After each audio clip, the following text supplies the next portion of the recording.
अब आगे बढ़ेंगे जहां जाकिर नाइक से धर्मांतरण के तार जुड़ रहे हैं। अवैध धर्मांतरण में जाकिर नाइक की फंडिंग के तार जुड़े हैं। सिमी और पीएफआई की भूमिका की भी जांच अब शुरू कर दी गई है। विदेशी फंडिंग का ये जाल देखा जा रहा है। भारत नेपाल सीमा निशाने पर है। उत्तर प्रदेश में एक अवैध धर्मांतरण के एक बड़े रैकेट का खुलासा हुआ। इसमें भगोड़े कट्टरपंथी इस्लामिक प्रचारक जाकिर नाइक की संलिप्तता के अहम सुराग सामने आए। ईडी और केंद्रीय एजेंसियों को बलरामपुर में झांगुर द्वारा संचालित अवैध धर्मांतरण के सिंडिकेट की जांच में विदेशी फंडिंग के तार जाकिर नाइक और उनकी संस्थाओं से जुड़ते हुए दिख रहे हैं।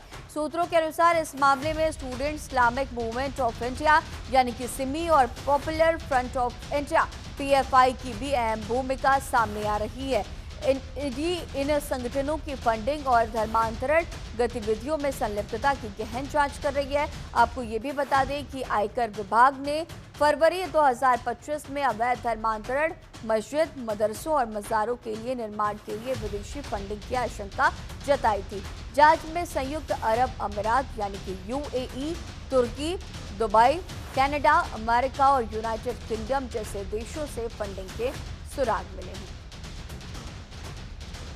और इसी खबर पर और भी ज्यादा जानकारी के साथ हमारे सहयोगी अवनीश हमारे साथ लाइव मौजूद हैं। अवनीश, लगातार धर्मांतरण मामले पर बड़ा पर्दाफाश हो रहा है और परत दर परत लगातार खुलासे किए जा रहे हैं जांच एजेंसियों की तरफ से। और अब एक और अहम खुलासा, जाकिर नाइक से तार जुड़ने की बातें कही जा रही है। इस पर और भी क्या कुछ अहम अपडेट है अवनीश?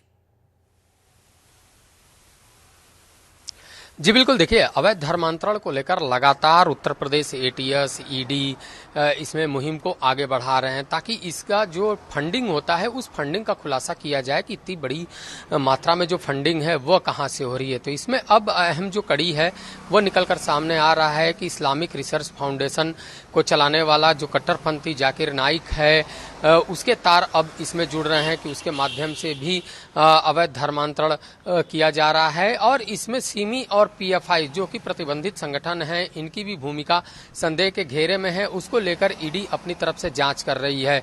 तो कई सौ करोड़ रुपए का जो फंडिंग है उसका मामला सामने आया था अवैध धर्मांतरण को लेकर, और उसके बाद लगातार जो जांच है वह आगे बढ़ाई जा रही है। यही वजह है कि झांगुर की गिरफ्तारी के बाद बलरामपुर और आसपास के जनपदों में जो जांच है वह तेज हो चुकी है और जांच में एक के बाद एक जो कड़ी है वो जुड़ती जा रही है। जो फंडिंग है उस फंडिंग की भी जांच की जा रही है।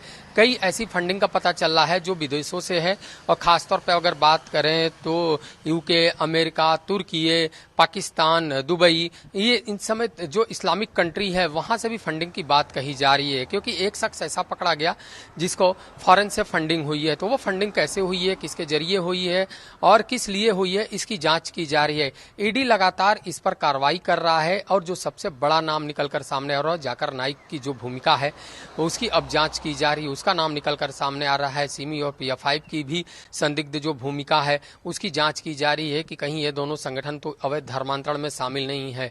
क्योंकि लगातार ये देखा जा रहा है कि भारत नेपाल सीमा से सटे हुए जितने भी जनपद है वहां पे इस्लामिक जो मूवमेंट है उसको बढ़ाया गया था, वहां फंडिंग की गई थी और एक मकसद था कि किसी भी तरीके से जो गजवाए हिंद है उस मुहिम को पूरा किया जाए। और इसमें झांगुर की भी विशेष भूमिका थी।